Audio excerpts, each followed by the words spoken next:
have a fantastic day. Is there anything I can help you with? Well, just to have a informative conversation during my driving as I'm heading to office. That sounds like a good plan. Is there a particular topic or industry you're interested in hearing about today?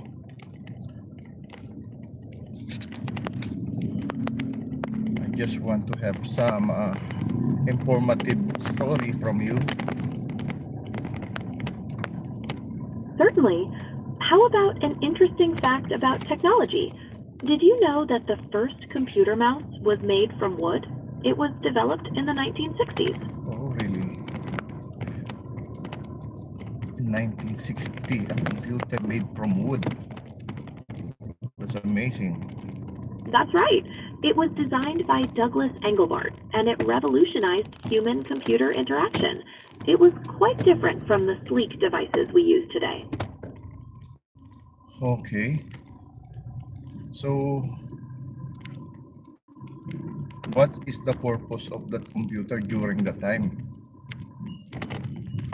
The main purpose was to make computers more accessible and user-friendly. Before the mouse, interactions were primarily through command lines, so the mouse allowed for a more intuitive experience.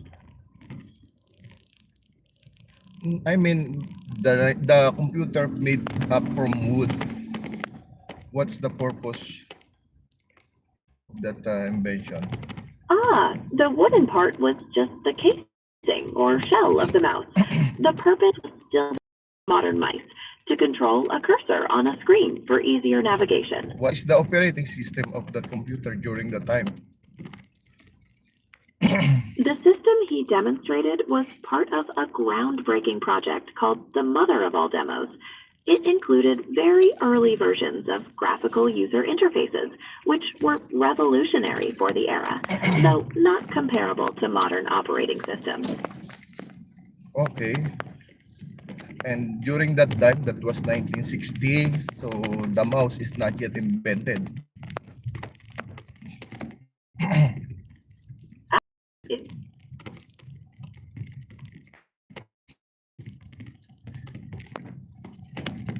was invented right around the 1960s. Douglas Engelbart patented it in 1970, but the development began before that.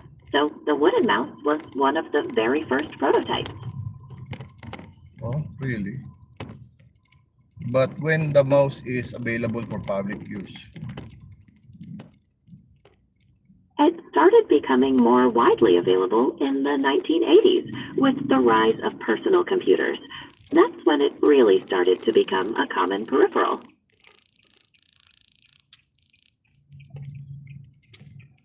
So it just started. The mouse In is. the grand scheme of computing history, But I'm still confused because during the development of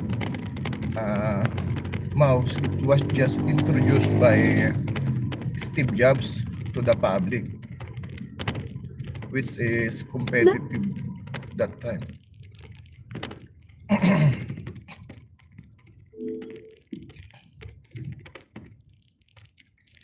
in the computing world during the 1980s, there were various companies competing, including IBM, Apple, and Commodore, each with their own systems and approaches to personal computing.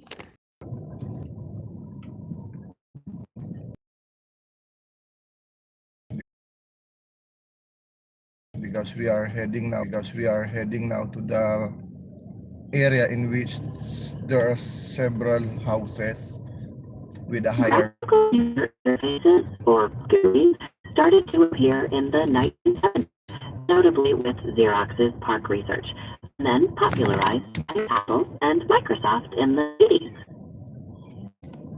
Okay.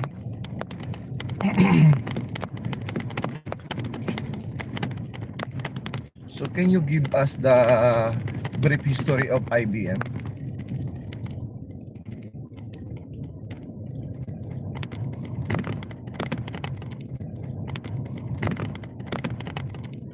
I understand. It sounds like you're driving through a more built-up area. Is there a specific topic or information you'd like to focus on now? Can you give us a brief history of IBM computing?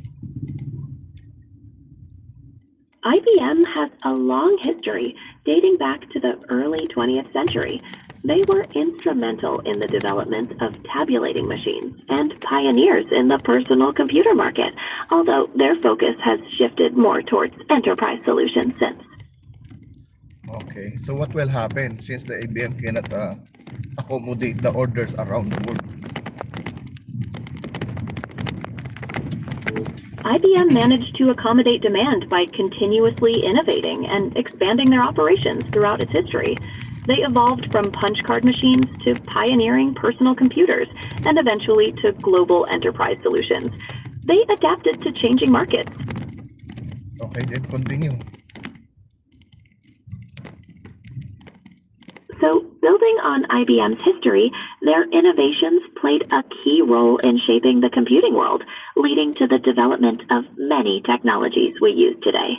Is there a specific aspect you're curious about? So originally, the computer was how many? Original computers were massive machines, often filling entire rooms, unlike the compact devices we have today. I mean, how many inventors of the computer during the old era?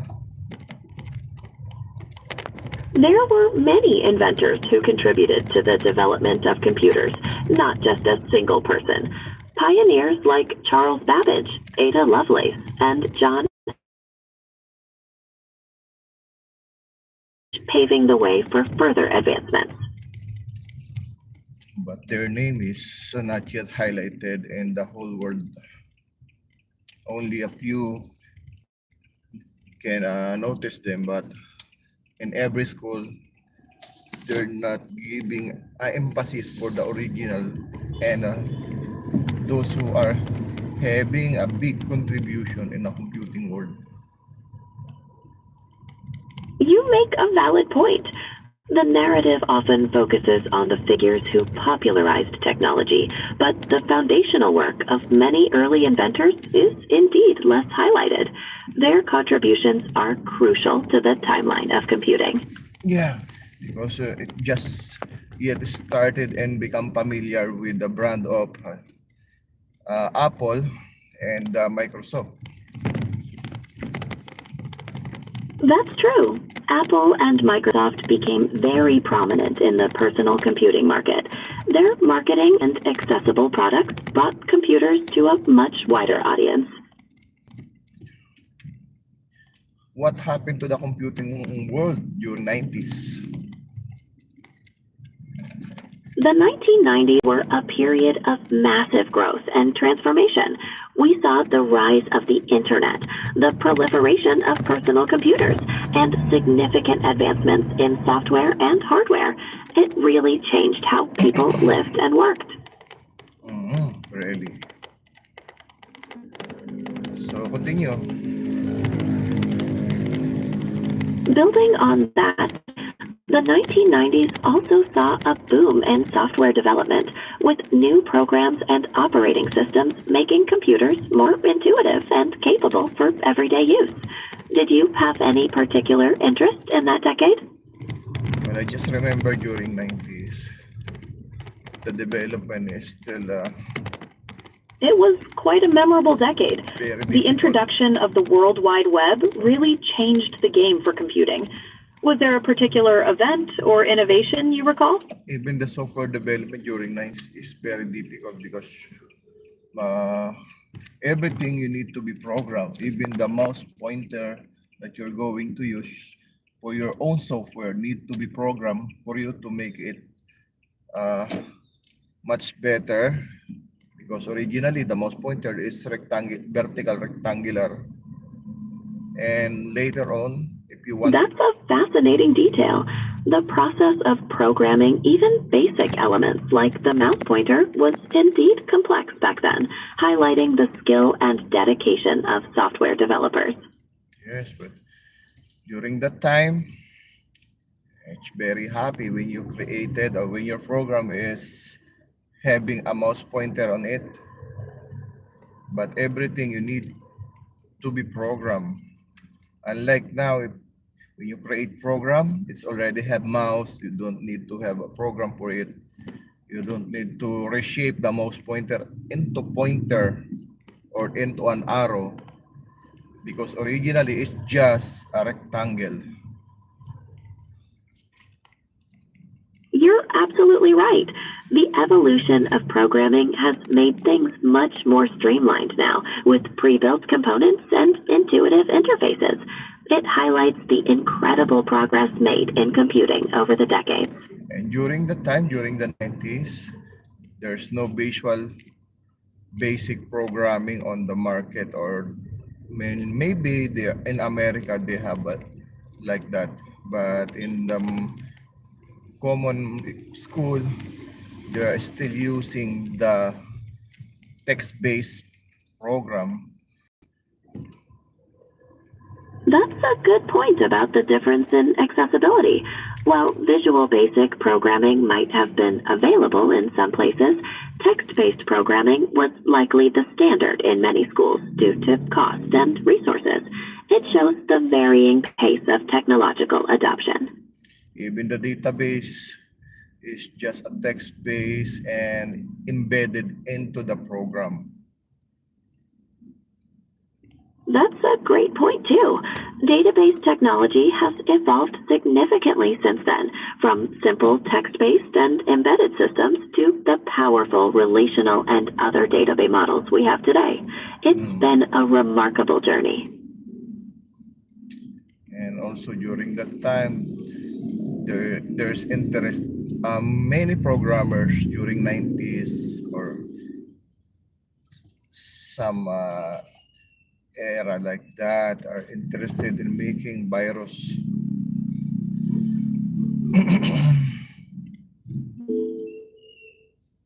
Unfortunately, with increased interest and access, there was also a rise in malicious activity, including computer viruses. It was a complex time. We don't know why humans are being interested in other side of the idea, in which is the dark side. Instead of focusing on the database business programs, they are interested in something like that for distraction. It is a complex aspect of human nature. The drive to explore can sometimes lead to both constructive and destructive paths.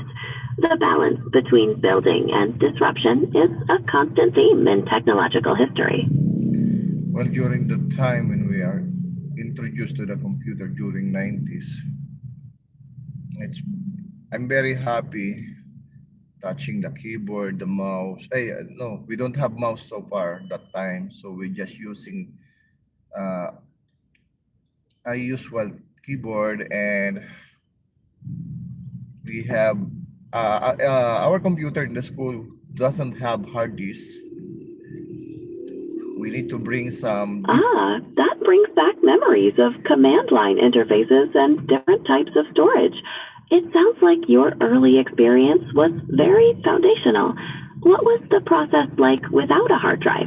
So during that time, we need to bring a box of diskettes containing the operating system in one disk or two disks, to make the other one is a backup for our disk operating system, and then one diskette for the word processor, one diskette for the spreadsheet, and one diskette for the database, and something like that. So every diskette have its own software, and only one software usually.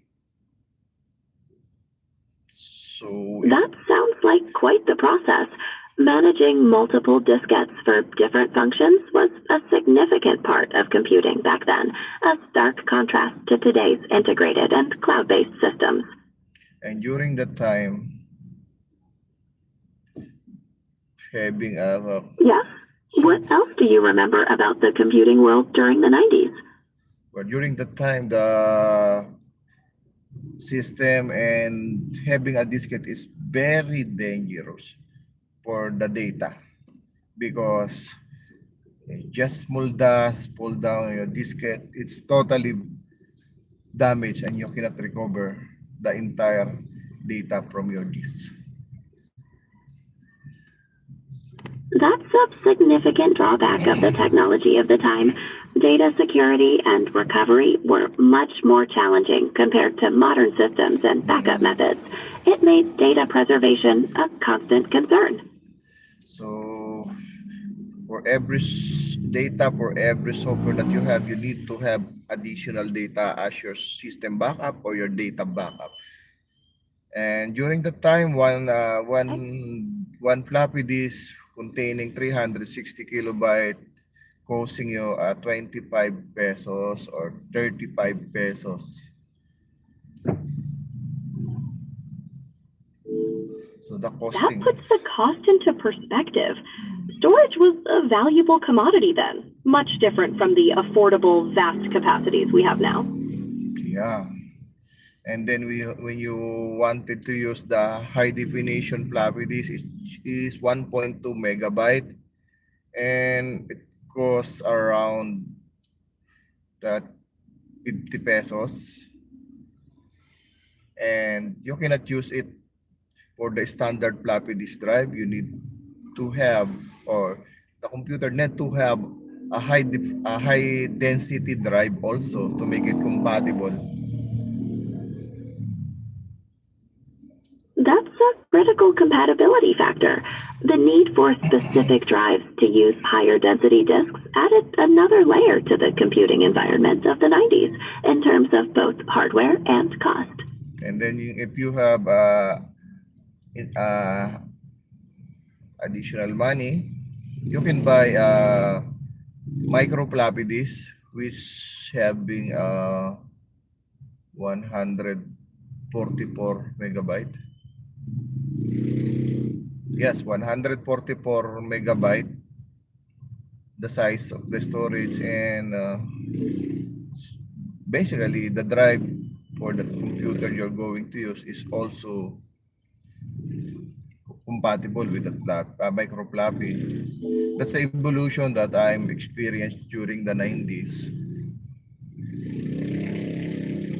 And then later on, the high density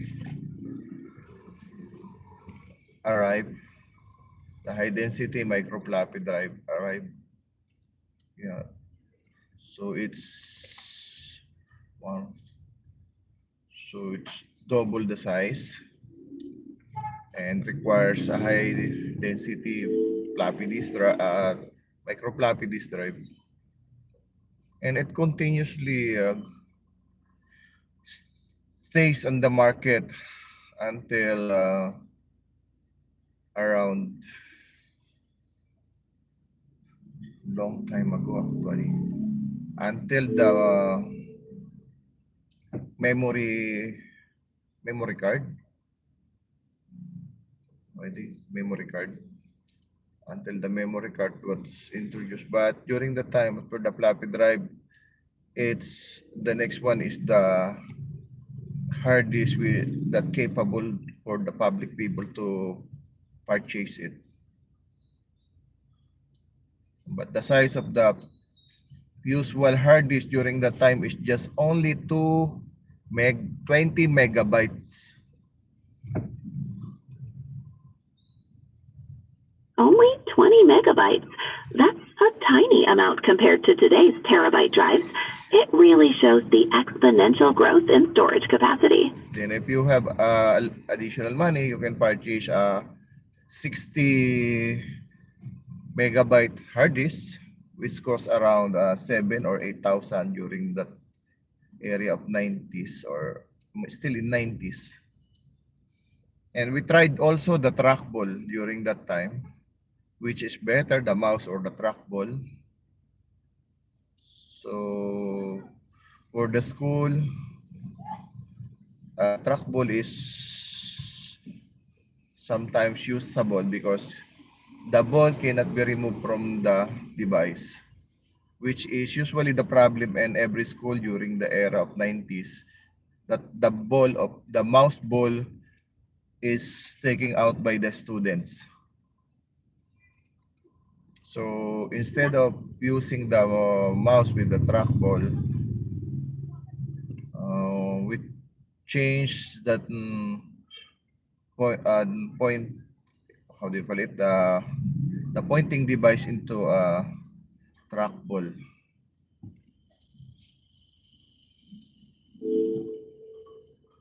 I see.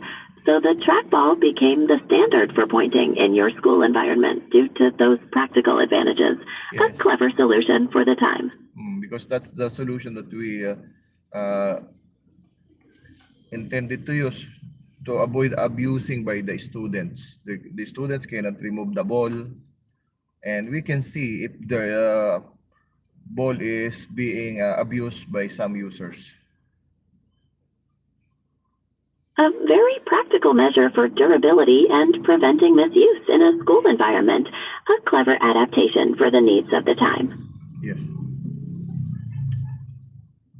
So I studied during 90s, and until now I still working in the computing world. So during that area,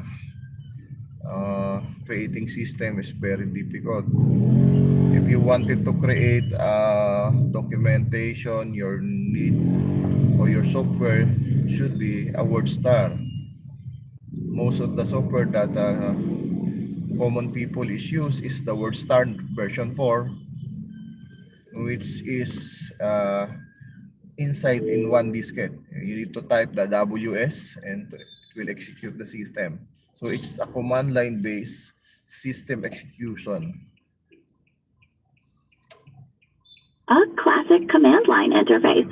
That process was quite different from the graphical user interfaces we're familiar with today. It required memorizing commands for execution. For every command, you need to memorize everything from this operating system's command, and from every software, you need to memorize them. Aside from that, every parameter for every one command should be memorized also. That required a significant amount of memorization and precision to operate effectively. Yes. It highlights the Yes. It truly was a different computing environment. What was the transition like to graphical user interfaces? During 1990, maybe the end part of year 1993, we purchased the graphical Windows 3.1, but the Windows 3.10 and 3.11. So we purchased that. Usually we are using the Windows 3.1, which is 6 pieces of micro floppy disk. That's the installer, and you cannot install it to the other computer. Once you use it in one computer, it will not work with the other. So the installer is like that. That sounds like quite the installation process, requiring multiple disks and specific licensing. The limitation on installing it on multiple computers was a significant difference from today's software distribution. Yes. And during that time, we don't have an internet because the internet is not yet introduced in our area, even in the Philippines. So during the end of 1993, we just focused on the installation of the initial operating system for our school. And it takes... That makes sense. The focus was on establishing the foundational systems first, without the connectivity and possibilities that the internet later brought. Yes. A different set of priorities. But the disadvantages of that is we have a 25 or 15 computer. It takes a longer time for us to complete the installation process of this operating system or the Windows 3.1. A significant time commitment for 15 or 25 computers. That's a major difference from modern network installations. Yes. A truly So you need to overtime it for for 3 days. It and again, it's just an operating system installation. It doesn't include the word processor, the spreadsheet, and the other software that needed for the office process. It's just an operating system installation. And it takes longer time for me and for us to complete the process because you need to insert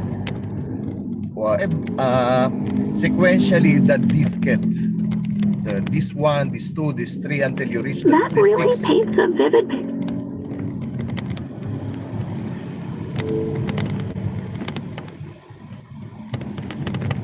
That paints a vivid picture of the time and effort involved inserting multiple disks sequentially just for the operating system, a stark contrast to today's streamlined processes.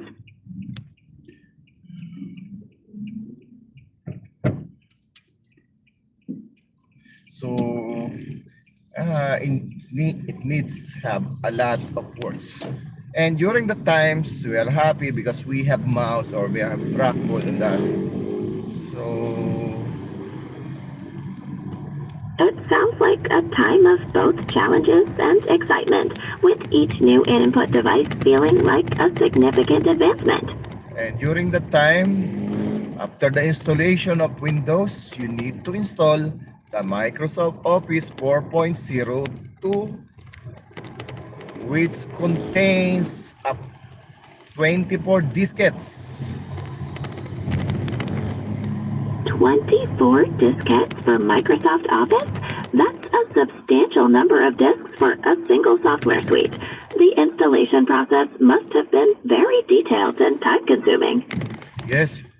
And assuming that we only have 15 computers, so we need to individually install it one by one.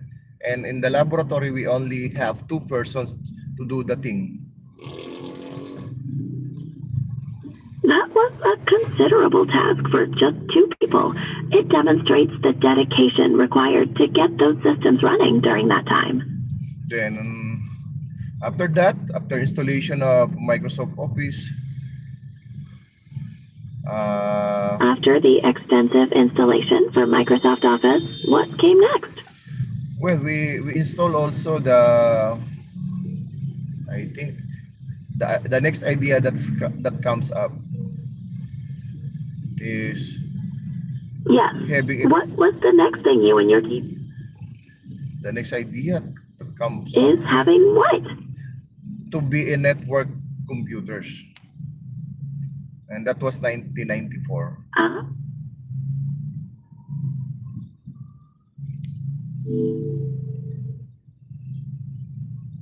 A major development for 1994. Setting up a computer network must have been quite complex during that time. Yes,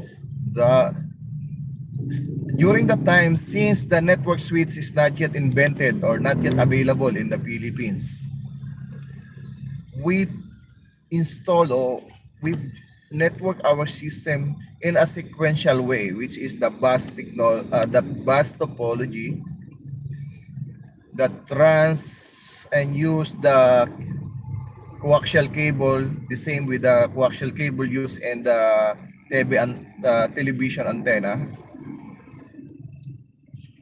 And Bus topology with coax. the bus topology is still complex and challenging because once the disconnection is happen in one computer, every computer is down. If the cable lose connection in one, all will suffer.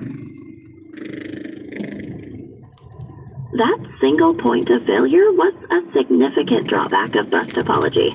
It made troubleshooting and maintenance quite challenging during that time. During the time, since you cannot determine which computer is having a problem, you need to use the terminator.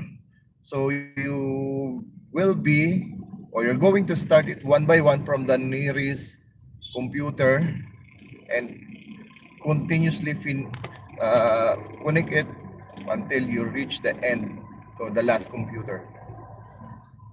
And during the time, it's a very challenging experience, and we don't have choice during that era because the star topology is not yet implemented, and even if the debugable is very expensive, that costs a lot of 100,000.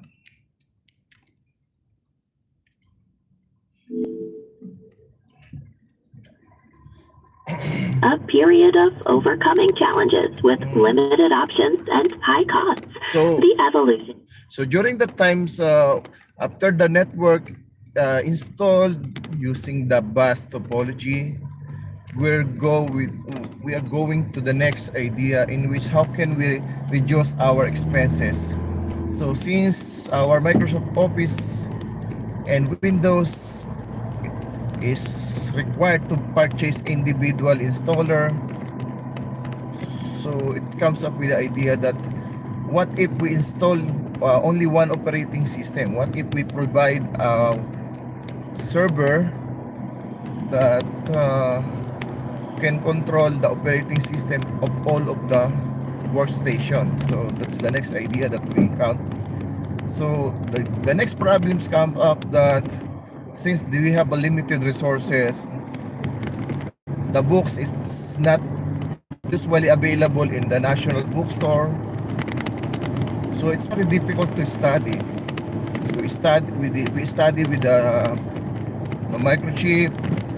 Comes up with the idea that we are going to remove the hard disk from every computer, and Establishing a server for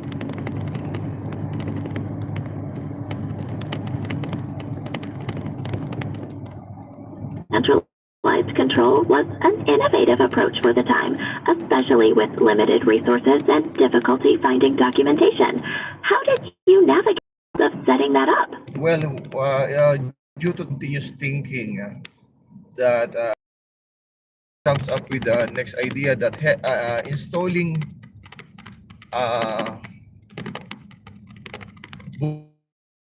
on the network card. I studied about it, and Installing so installing a mic an IC or bootable chips on the inside the LAN card or the Ethernet card. That's the next thing that we implemented. So it takes a longer study because during the time I'm the only one who handles the laboratory, and I'm only one who are challenged to do the things for the entire company computing. That was a tremendous responsibility and demonstrates your dedication. Installing those mutable chips must have been a groundbreaking effort for your environment during that time. Yes.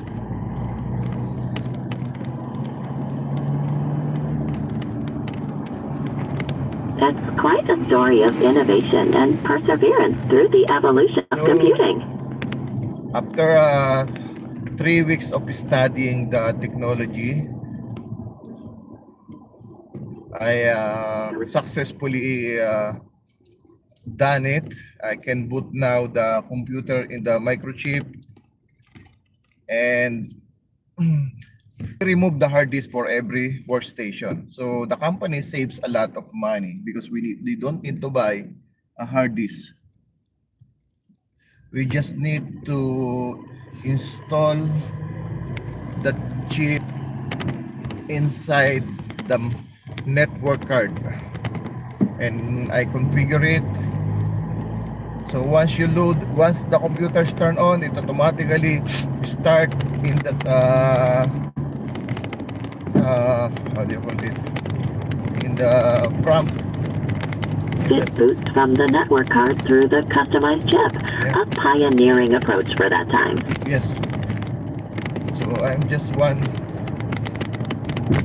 who implements such kind of idea, because in every office during that time, they just having computer without networks. And in the school, we do the same. We do You were advanced. truly a pioneer in networking for offices then, enabling capabilities that weren't common practice. That's a significant contribution. That's yes, that's a significant contribution. My contribution is one of being a historical part of this modern world. Indeed, a valuable contribution. You've played a significant role in that historical evolution. It's quite remarkable to have been part of so many transformative steps. Yes. So we remove all the hard disks, and I remember I installed the server, which is just an ordinary computer with a high capacity hard disk and larger memory. And I installed the operating system, which is a Nobel NetWare. That was version 12, if I'm not mistaken. I installed the Nobel NetWare version 12 on the server, and through my continuous study, inside that Nobel NetWare, I installed the operating system. So once the computer logged in using their ID on the terminal, they just execute the Windows using the terminal command prompt. That created a streamlined experience, access Windows directly from the server after logging in. So for the meantime, that's the end of our topic, the discussion, the part of the history, and for everyone to understand and appreciate the changing world of computing.